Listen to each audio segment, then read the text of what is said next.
Hello, welcome. I'm Jess. This is Craig. Hi everyone. This is a new series for us. It's going to be shortish, 8 minutes, 10 minutes, and then we'll see how we get to.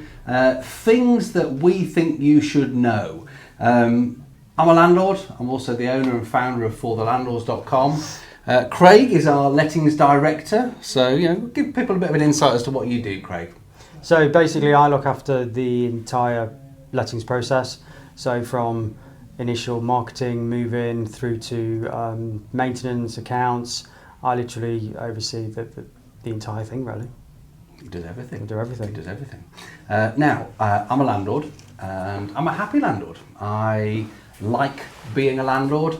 I think I've got a reasonably easy ride, actually, but it wasn't always the case. When I first met Craig, well, you can remember, things were many years ago. It was a long, long time ago. But I was in a bit of a mess. Now, I probably didn't realise how much of a mess I was in. I mean, there were some things that were very obvious. A few arrears here, there, a bit of maintenance that wasn't. But then there was, and it took a year for all these things to keep coming out that, what about this? What about that? What about this? And I think now's the time to put together a series of videos that will be good for landlords who are doing it themselves, or maybe you've got an agent. Things I wish I'd known. The working title for this was, Craig, tell us something I don't know. Because I tell you now, back then, it was over a decade ago, there was a huge long list of things. And I'll still get surprised, Craig will tell me something, like, oh, I just didn't know that. Or I'll need to be re-reminded of something. How many times have it happened only a couple of days ago? We looked at each other, can we do this, this and this? And it was actually Adam and I were looking at each other, remember? Yeah. And we both looked at each other, yeah, we can do that. And Craig went, no, you can't. And it's that kind of stuff that's invaluable. It's either going to save you money, save or make you money, save you hassle, and that's some of the things. You really think about what hassle is to you. It's sometimes it's a liability that's stored up for years and years, and when it explodes, it's going to send you to prison, maybe, get you a massive fine, or those kind of things. So that's what this series is going to be about. This is episode number 1, and we're just going to keep making them, stick them in a playlist, and there'll be a useful back catalogue, hopefully. So, Craig, tell us something I don't know. Well, the first thing I guess is it's a regular comment we get all the time, and it's to do with maintenance.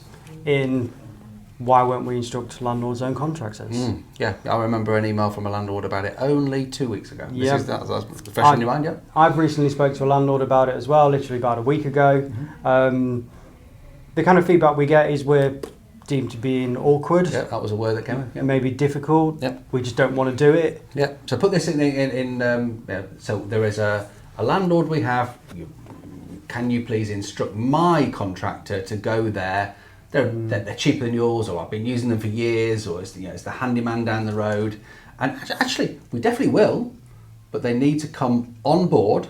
We need to check their liability insurance and all those things. I know what the process is, but I'm kind of giving the game away, so I won't do that. Now, why won't we just get handyman Bob off the street and say, yeah, off you go and do that job? Go on, tell the people why we won't do that, and also we're protecting you, the landlord, by not doing that. Yeah. But why? Go. Well, it's amazing just how many landlords don't actually understand the facts surrounding using your own contractors. Obviously, you're fully entitled to do it, but I don't think you fully understand what liability you're taking on by doing that.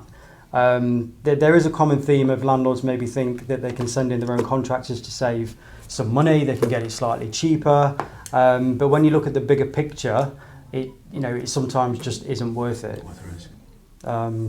So, I mean, you've probably seen we don't use the cheapest contractors. No, we don't. We can't. No, we don't. It's impossible. The cheapest contractor is, it's the guy that we can't use. It's a handyman down the road. He's not insured. He's not got a van. Exactly. All those things. Not VAT registered because he's not doing enough work. That's a bit strange in itself. Well, exactly. There's a specific reason why we don't use the cheapest contractor. So it's not that we choose to.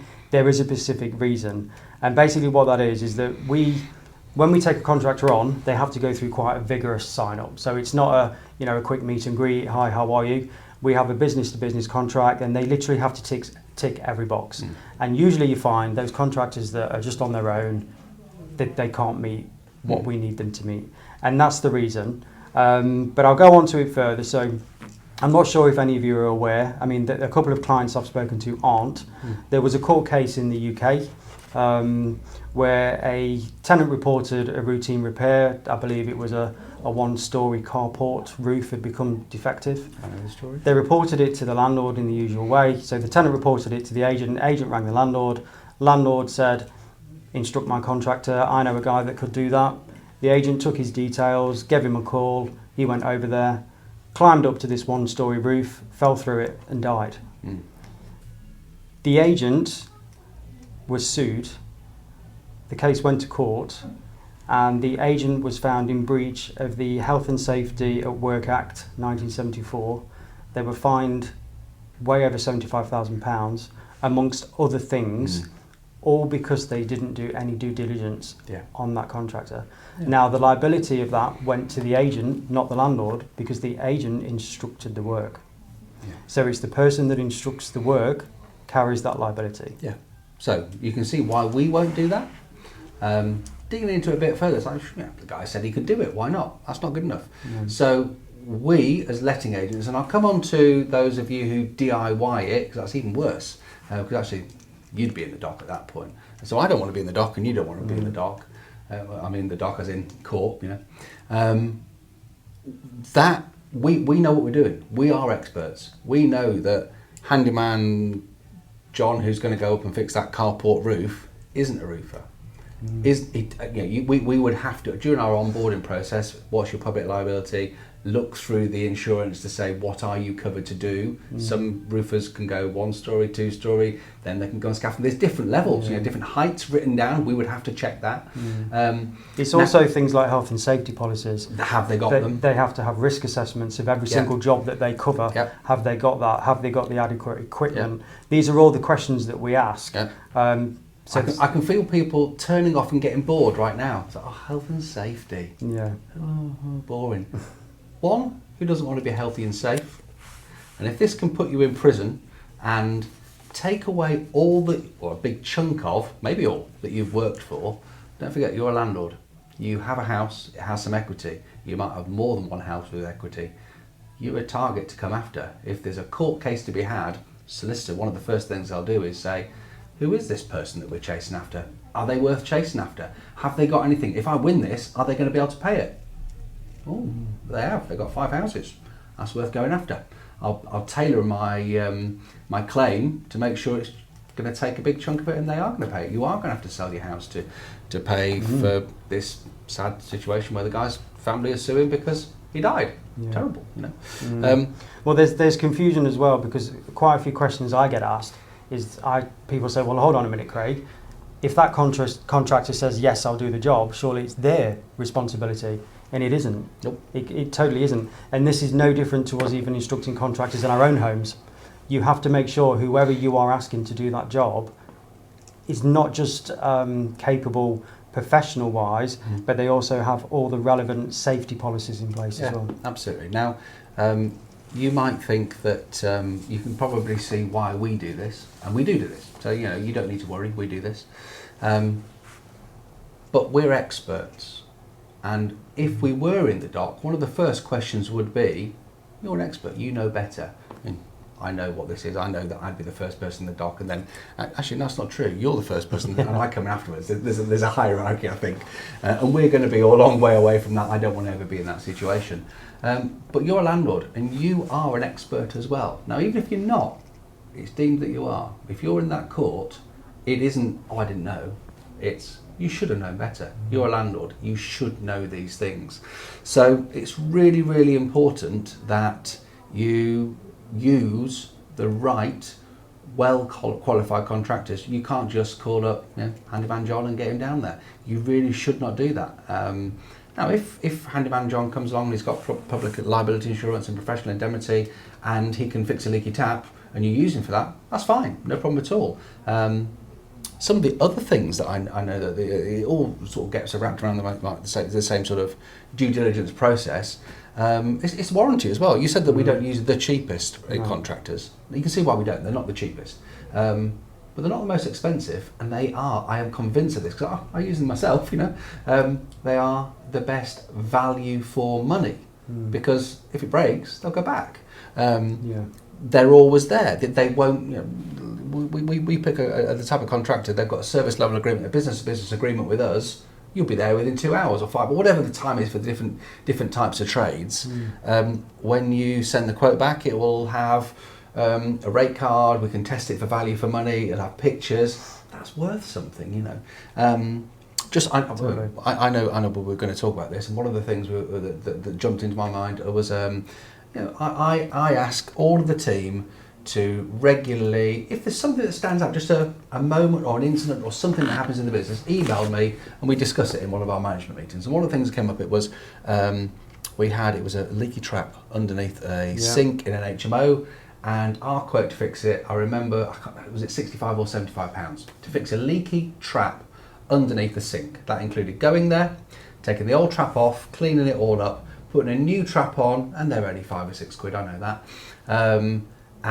There was a little piece of wood that had already gone in the underneath thing, and I think that was going to be, I don't know if it was going to be replaced or cleaned up or whatever. So yeah, it was to be done. Photograph sent back to us and we pay it. That included VAT because our contractor had to be VAT registered. And the comment that came back is that it's too much, I can get that done for £5.